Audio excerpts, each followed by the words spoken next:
maksudnya tanya hakikat. Ya bagus lah kalau ya hakikatnya Allah itu sebagai Tuhan. Terus cara mengenal Allah itu paling gampang, sehingga Imam Sibawayh bilang Allah itu a'raful ma'arif. Saya ngaji di mana-mana itu kampanye saya begini. Karena saya pernah diparani orang yang sejenis jenengan. Cuma lebih apa ya? Lebih fasik lah kira-kira gitu. Karena nggak santri sama sekali. Yang datang ke saya itu nggak santri sama sekali. Dia datang begini, Pak Mbak, saya mau Islam serius asal Anda bisa menjelaskan Tuhan itu siapa. Jadi nggak ada sopan-sopannya dia tanya. Terus saya jawab gini.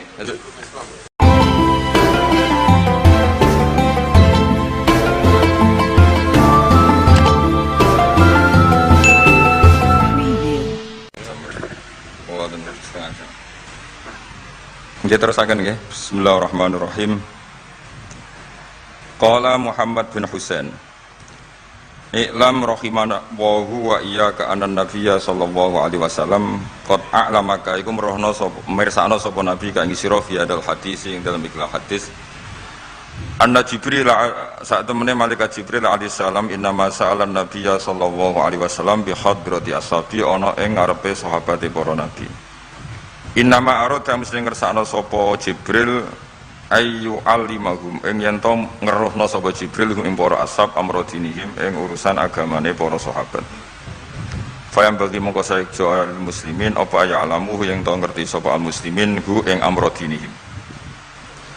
Terus pikirannya saya Al-Ajuri bahwa Jibril menanyakan Islam dengan niat mengertikan Islam kepada para sahabatnya Rasulullah SAW. Artinya Jibril itu buatan takok carane sugih. Saiki wong takok kiai itu salah alamat. Wong alim takok carane sugih, carane dadi bupati, terus carane duwe akeh. Wong alime dhewe ora titik dhuwit ditakoki.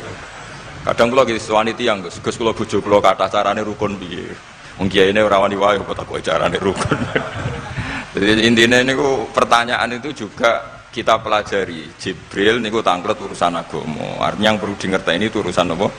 Agama. Tapi kita punya masyarakat sing kadang tanya ini sesuatu yang sifatnya khadun nafsi.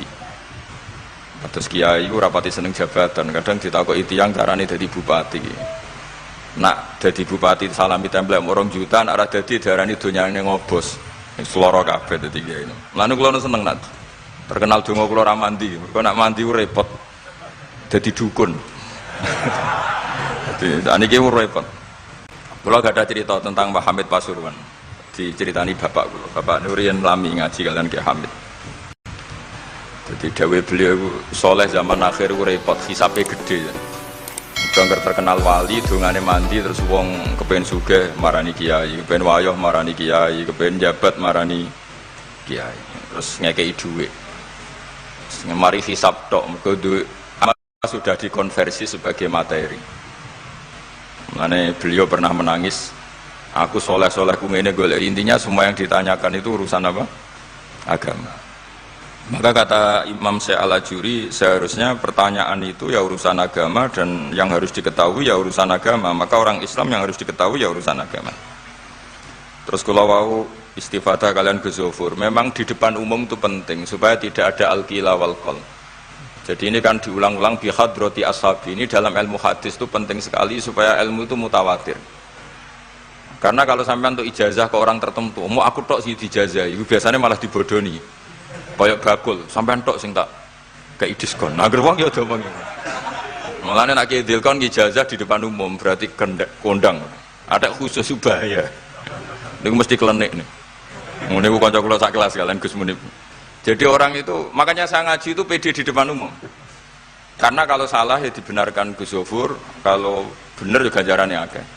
Tapi nak ngaji mbek wong loro dhewean iku terus kok cocokan. Nak salah aja kodo-kodo ya kan. Jadi memang ilmu itu suka yang mutawatir saya, karena validitasnya jelas. Makanya dulu itu dikaji hadis kok enggak mutawatir itu enggak mutu. Paling firrut batil ulya tentu yang apa? Mutawatir. Dikatakan bi hadrati ashabi, atau ketika Nabi khutbah. Apalagi pidato Nabi di hajatil apa? Wada. Sehingga hadis ahadi itu banyak yang masalah. Karena satu ada subjektivitas rawi, kalaupun soha itu ada subjektivitas rawi. Seperti yang diceritakan Gus Sobur tadi, Abu Dzar itu orangnya soleh, tapi punya subjektivitas kesolehan yang sangat individualistik, sehingga beliau. Jadi, tapi kalau umum kan standarnya jelas, apa? Standarnya apa? Jelas. Ya saya teruskan. Jadi bihadroti ashabi itu menurut saya kata kunci karena pentingnya mutawatir. Terus menyangkut pertanyaan tadi yang Gus Zofur bilang nggak semua pertanyaan harus dijawab. Sebetulnya saya juga ngeritik. Nggak semua yang diunek-unek takokno. Kadang wong takok nasib. Kita misalnya saya itu sering punya utang 1 juta, gak iso nyaur. Kadang wong takok, kalau diutang 1 miliar caranya nyaur piye? Wong kene diutang 1 juta ora carane nyaur kok ditakoki sak utange napa? 1 miliar. Kulo ning santri, bojone niku 3 wong sugih. Kowe iku ora kesuwan kula takok carane ngrukono bojone. Yo kene bingung piye carane. Bojo sitok kowe kudu urip malah. Ditakoki bojo napa? Nah ternyata santri itu terinspirasi oleh cerita-cerita. Syaratnya wali itu kudu di bojo cerewet. Nak sitok cerewet wali apa meneh nak telu, dia cara berpikir begitu. Nah, itu yang bojo pertama itu ngancam nak masih sah dengan istri kedua ketiga mau bunuh diri. Terus dene nate nyuwun sewu melafatkan tolak. Terus takok teng kula. Niku termasuk mukroh napa mboten Gus? Karena saya melafatkan itu dipaksa diancam. Bojo pertama mau nopo? Lah iku nang fikih kan hanya ada syartul ikrah itu mukrih harus mampu mewujudkan mahaddadahu. Kena arah Mekah tak patah. Ini ndak kasusnya unik. Umumnya bab ikrah di fikih kan nak ora ke tak patah ini ndak. Ini kasusnya beda. Nak rabok turuti aku mati. Itu kan bingung. Ya saya seduarian nunggu Zofur ya jawab apa alam. Nunggu Jibril ya sudah akan datang. Artinya gini ya, problem kita kekinian itu setiap masyarakat punya iskal atau punya grundel itu ditanyakan kiai. Padahal seharusnya tidak sesuatu yang harus apa ditanyakan. Misalnya gawane di bojo akeh mesti sumpek, ngurmat wong wedok sitok sumpek apa meneh telu. Terus gawane wong duwe utang akeh ya sumpek. Hal-hal seperti itu kan lazim. Sebenarnya nggak perlu ditanyakan, biasa wae standar. Tapi kita ini sering menuntut orang lain menjadi solusi ya bagi orang itu. Makanya saya kalau ngajar di Jogja itu sering cerita begitu. Problem orang kota itu adalah kalau punya beban itu dibebankan ke negara atau ke kiai atau ke ustadz. Padahal beban ini sebagai hukuman karena kesalahannya apa? Sendiri. Saya masih ingat betul ketika kasus Aid. Mbah Mun itu orang yang sangat syafiq li ummati, sangat syafiq lah, sangat syafaqah pada umatnya. Ketika ada seorang dokter peneliti obat Aid, itu sangat tertantang, dia sangat obsesi bisa menyembuhkan Aid. Aid yang karena free sex ya, bukan karena ketularan. Saya ulang lagi, yang karena seks bebas, bukan karena ketularan. Itu tidak biasanya yai duko. Baru pertama itu saya melihat yai itu agak duko. Terus beliau tidak jawab. Tapi setelah dokter itu pulang ngendikan begini, pangeran itu kadang ngersano kabeh iku ana sangsine, cara bahasa modern ana sangsine. Ya tujuane pangeran iku wong ben tobat ben balekna ning Allah. Jadi ana wong uripe ngawur diutang, ya sangsine wong urip ngawur diutang ben uripe apik. Intinya Mbah Mun mau ngendikan kesalahan itu pantese ya ana sangsine ben wong tobat. Lah saiki kiai ku nak ditakoki ngono berusaha cari solusi sanksiku, padahal Allah kepengen memberi sanksi. Enggak sampean misalnya zaman mondok ra sregep terus bareng saiki dadi kiai bingung terus kula kan dadi solusi Gus kayak donga laduni. Wong pangeran ngekeki sanksi kuwe zaman mondok ra sregep. Ben ora rasane isin maca keliru di depan umum. Malah yo ijazah napa? Laduni.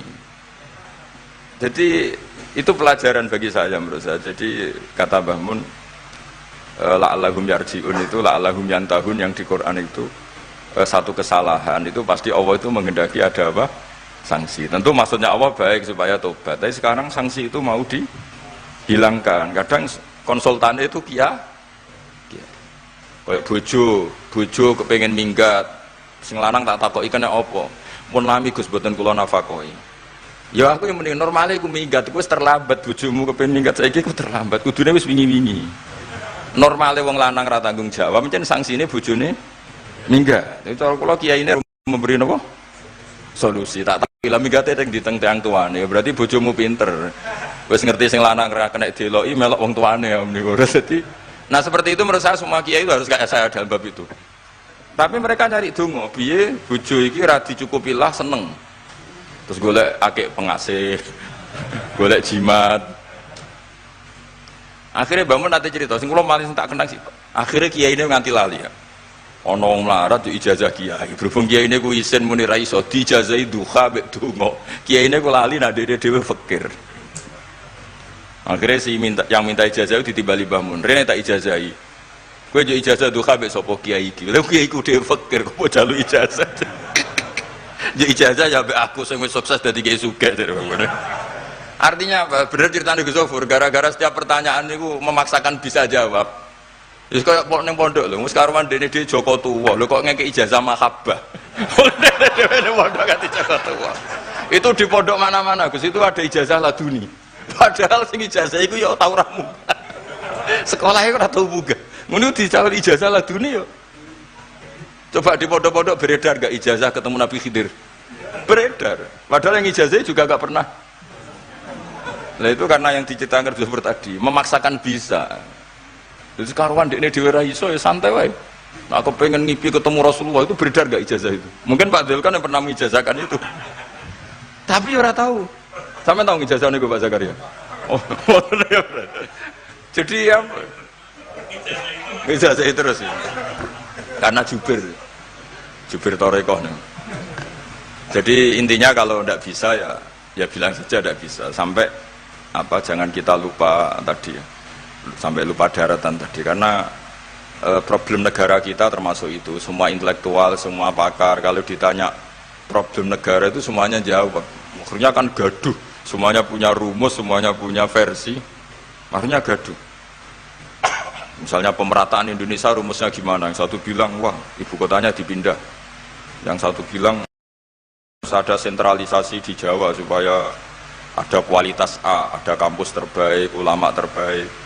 Kalau diratakan nanti kemampuannya rata itu justru tidak bagus. Yang ketiga enggak, wah kualitas demokrasinya dijaga. Yang satu enggak, demokrasi tanpa ekonomi tidak bisa. Sehari santri ya sedunia rasa pikir besok mati ben. Nah itu kan karena memaksakan jawab akhirnya ada kegaduhan tadi. Zaman tabiin yang masih ada sahabat banyak. Sebetulnya bukan zaman tabiin banget karena zaman itu masih banyak apa?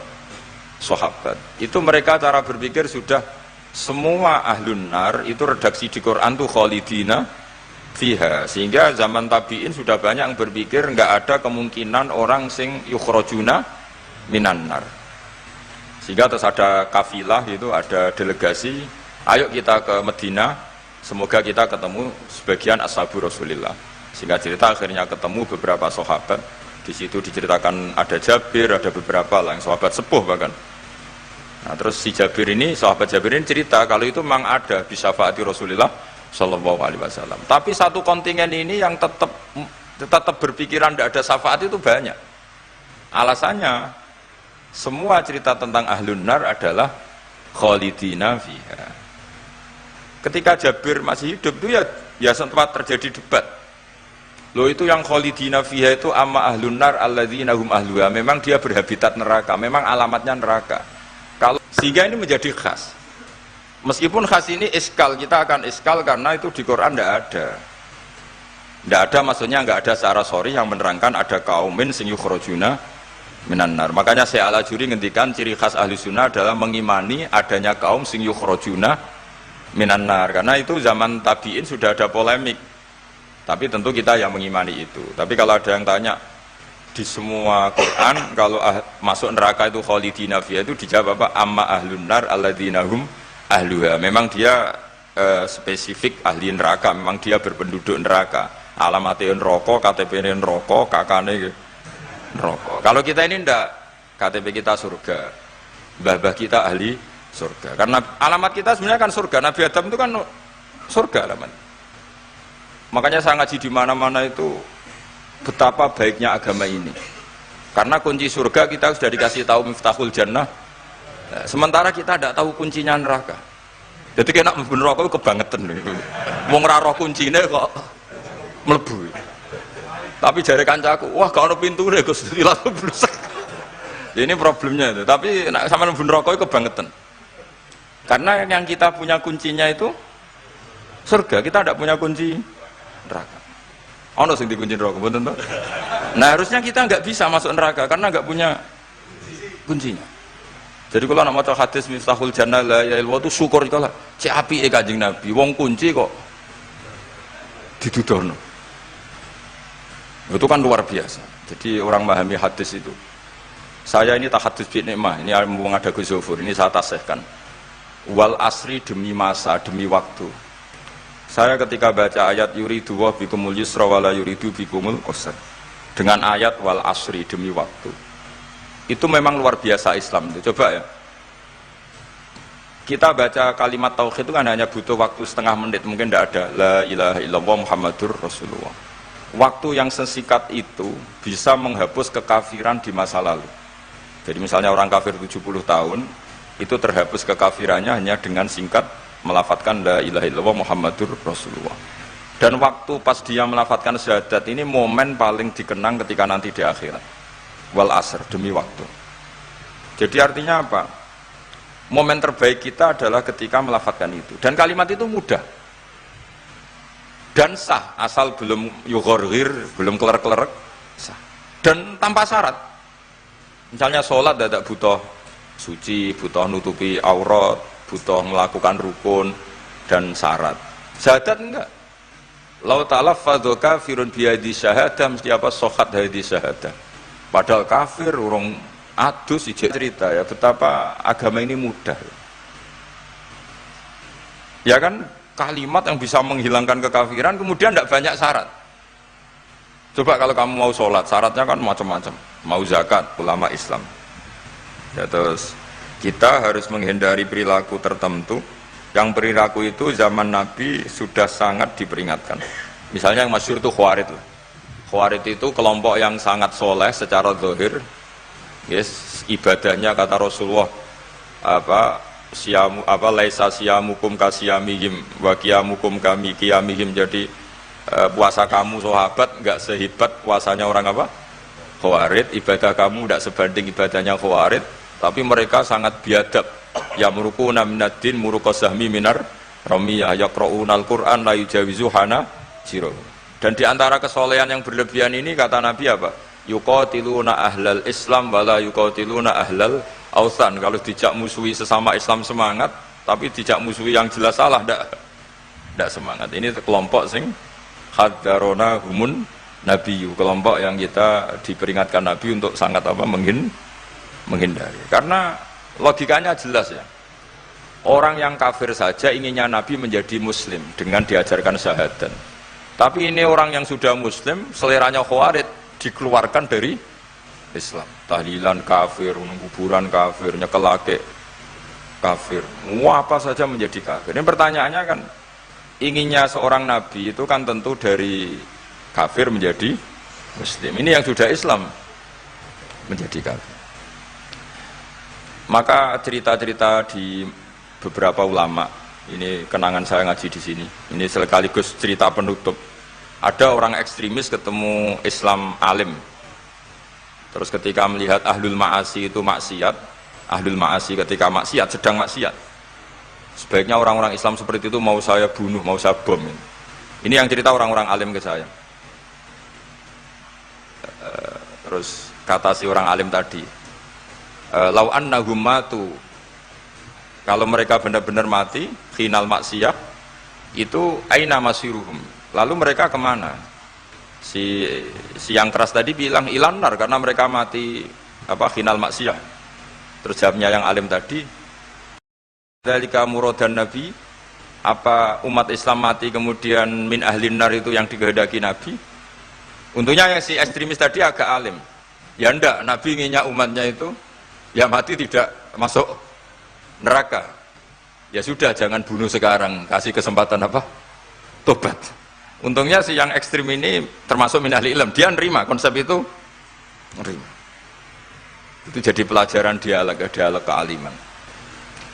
Dan kita menjadi moderat bukan karena liberal atau sekuler. Memang kita baca hadis-hadis misalnya inna wuha yabsutu yadahu billail yatuba musiun nahar wa yabsutu yadahu bin nahar yatuba musiul lail. Allah yang Tuhan saja inginnya itu menunggu tobatnya mereka, bukan mengakhiri mereka dalam keadaan tidak tobat. Jadi ini supaya jadi paham, menjadi khas kita. Ya Allah yang Tuhan saja inginnya kan menunggu tobatnya mereka, bukan malah tobat itu kita hentikan ya dengan dibunuh ketika maksiat. Itu artinya kan kita tidak memberi kesempatan tobat. Sama sih ingat Mbah Mun sering cerita ke saya, aku corokon mileh, kata beliau, aku corokon mileh iku yo ora pati seneng ono terlalu tegas, terlalu apa, mergo Allah wae ngekei kesempatan. Ya tadi, logikanya kan Allah saja, misalnya Allah Ta'ala selalu membuka tangannya di malam hari supaya yang tadi siang maksiat tobat di malam hari. Terus Allah membuka tangannya di siang hari supaya yang tadi malam maksiat tobat. Intinya Allah Ta'ala itu menunggu tobat, bukan menghentikan asbabit taubat. Sehingga tradisi guru-guru kita, ya utamanya Mbah Mun, itu sama-sama saja baik, bukan karena baik sama orang fasik, bukan, tapi implementasi dari menunggu tobatnya orang fasik. Dan tentu itu butuh tarbiyah, butuh syafaqah, butuh kasih sayang, butuh. Saya masih ingat ketika beliau baca kitab karangannya Imam Sa'roni itu Tambihul Mukhtarin, itu diantara madzhab Imam Sa'roni itu al-hikmah dolatul mu'min, itu beliau juga menambahkan wal fasik dolatul mu'min. Bukan sekedar al-hikmah dolatul mu'min, tapi al-fasik juga dolatul mu'min. Karena ketika seorang mukmin fasik ini seperti barang yang hilang, dia tercerabut dari akarnya, yaitu akar keimanan dan keislaman. Maka kita-kita, kata Imam Sa'roni, kita-kita sebagai orang soleh harus menemukan mereka atau mengambil mereka untuk dikembalikan. Jadi ini komitmen kita sebagai murid Mbah Mun, sebagai murid Syekhina Al-Abenya sudah ada amal. Itu saja inginnya Allah sama orang Islam, kaumun yukhrajuna minan nar, bukan malah diblesno gitu. Lah ya akhirat yang notabene sudah nggak ada amal, itu saja kaumin yang mukmin, apalagi tahu mondok, apalagi grup hima, itu tapi ra usah moron rokok, kula pesene ra usah moron rokok. Itu inginnya itu yukhrajuna minan nar. Makanya kalau baca hadis itu harus ada dzauq. Selain ilmu itu harus ada dzauq. Betapa syafaqatu Rasulullah sallallahu alaihi wasallam. Inginnya semuanya itu yadkhulunal jannah. Kalaupun ada yang masuk neraka, yang orang Islam tuh, tetap obsesi Rasulullah, cita-cita beliau adalah yukhrajuna minan nar. Makanya masyhur itu, wala sawfa yu'tika rabbuka fatarda. Jawab Nabi bi la arda wa wahidun min ummati finnar. Saya tidak akan ridho ya Allah, tidak akan puas wa wahidun min ummati finnar. Satu dari umatku min ummatil ijabah minan nar. Makanya saya setuju dengan Syekh Al-Ajuri, kita sebagai ahli sunnah diantara khasnya apa? Iman adanya kaum sing yukhrajuna minan nar. Pun iki ngoten. Sampai waduh kok dibaca Arabnya saja. Nah, ini nurut Bapak Gus. Mimman khadzarona tadi siapa? An-Nabi. Anaman saat temne wong abada kang nyembah sapa man Allah azza wa jalla fa ya'lamu mongko ngerti sapa man anna wa azza wa jalla mutaliun kundat sing ningali ala amalihi ing atase ngamale wong ya'lamu pirsa sapa taala sirruhu ing rahasiane wong wa alaniyatahu lan alaniya wong sing ngamal sing jelas wa ya'lamu lan pirsa sapa taala ma ing perkara tufi kang nyamarno sira min amalika saking amal sira wa malan perkara tubihi kang etokno sira ing amal wa malan perkara turidu kang ngarepno sira bi ilmika kan sira. Kowe ngarepno bi ilmika misale Allahu turidu am ghaira. Dadi maksudnya Allah ana ta kowe ngamal iku ngersakno Allah turidu am ghairahu. Dadi maksudnya Allah tahu amal kamu atau ilmu kamu. Apakah amal kamu ilmu kamu untuk Allah? Allah turidu am ghairahu. Apakah kowe melakukan amal itu karena Allah apa enggak? Ya'lamu pirsa sapa ta'ala asirra wa akhfa. Ya'lamu pirsa sapa ta'ala khainatal ayuni ing mripat sing khianat. wa malan perkara tufi kang nyimpen apa suduru apa dodo ya lamun pirsa sapa wa ta'ala ing perkara antum kang te sira kabeh ku alihi ngatasé ma fahdaru mongko wedya sira kabeh ing Allah mesti wedi Allah dengan makna mendekat ke Allah faman mongko te sapane wong roa iku jaga sapa man hadhihi ing ikilah halah bojo pertama iku ngancok nek ora dipegat bunuh diri akhirnya dia nang ngarepe talak untuk di belakang ada mic di belakang itu kepegat tau neng aku yang mending ngene aku yang mending ngene namun ya seminggu untungnya takut itu kan lebih seminggu tak akali ya sekian mending bro misalnya itu kepegat di jadi indah akali aku tak misalnya tanggalin tak aku kan juga untungnya tanggalnya ya, tapi kan jawaban ngono kan koyo gak abadi selalu ono pertanyaan sebenarnya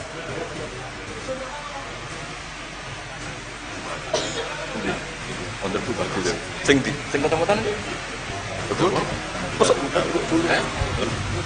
apa hati sing ketemu-temutan Hasan Bismillahirrahmanirrahim. Assalamualaikum warahmatullahi wabarakatuh. Bagi para hakim ya HKI itu kompilasi hukum Islam ya sementara yang dipakai ya KHI itu yang dipakai oleh pedoman untuk memutuskan yang diajukan ke napa jenenge di mahkamah-mahkamah yang berurusan dengan terutama pernikahan. Apakah karena kan khilafnya fikih kan akeh. Khilaf napa jenenge fikih niku kathah. Nah, kula nggih mboten ngertos niku KHI niku. Yang saya tahu ya pokoknya KHI itu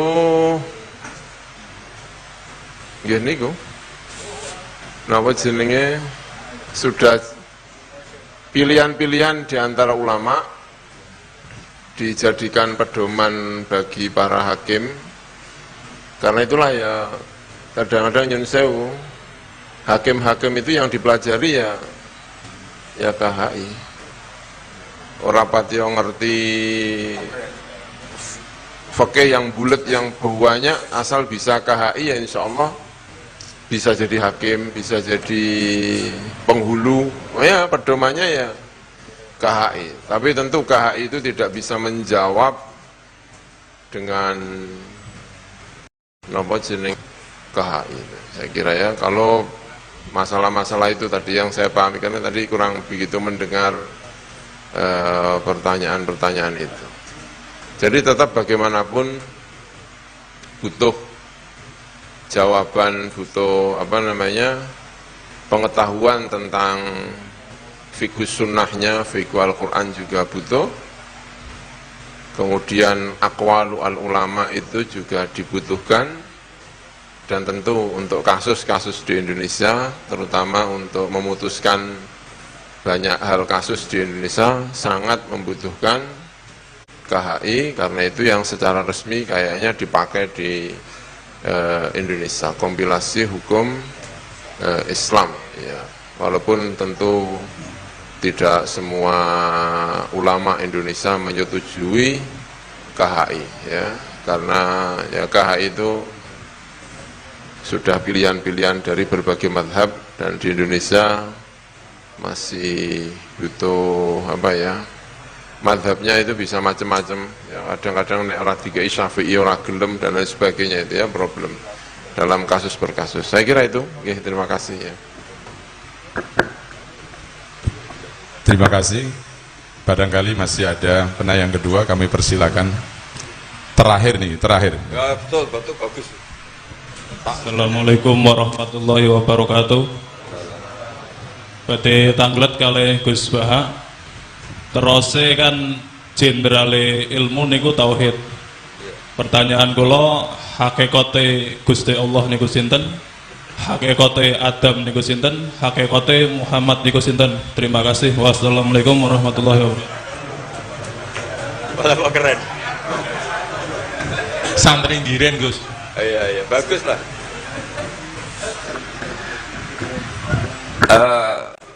maksudnya tanya hakikat. Ya bagus lah kalau ya hakikatnya Allah itu sebagai Tuhan. Terus cara mengenal Allah itu paling gampang, sehingga Imam Sibawayh bilang Allah itu a'raful ma'arif. Saya ngaji di mana-mana itu kampanye saya begini. Karena saya pernah diparani orang yang sejenis jenengan. Cuma lebih apa ya? Ya lebih fasik lah kira-kira gitu. Karena nggak santri sama sekali. Yang datang ke saya itu nggak santri sama sekali. Dia datang begini, Pak Mbak, saya mau Islam serius asal Anda bisa menjelaskan Tuhan itu siapa. Jadi nggak ada sopan-sopannya dia tanya. Terus saya jawab gini, ya aku aja kacau. Terus saya bilang, kamu peneliti, ya saya peneliti. Kamu orang pinter, ya saya orang pinter. Dia punya gelar. Ya kira-kira gini, kalau gelas ini saya banting, terus pecah, kamu bilang apa? Ya karena sebabnya dibanting, ya sudah.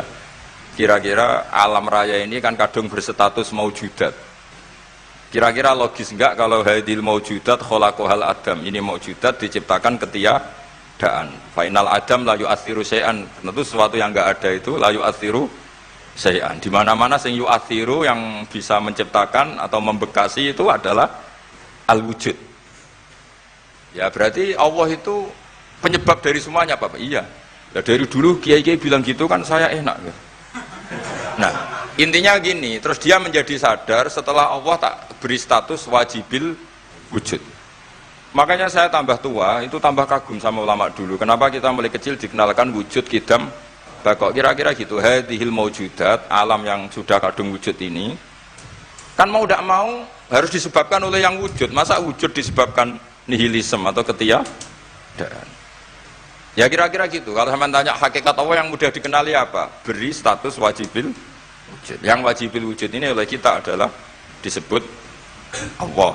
Lah yang menerangkan itu siapa? Ya Nabi Muhammad itu. Lah Nabi Muhammad turunannya siapa? Ya secara zahir turunnya Nabi Adam. Kan ya sudah gitu kira-kira. Sudah sampean yang senang saja hidup, enggak usah mikir itu.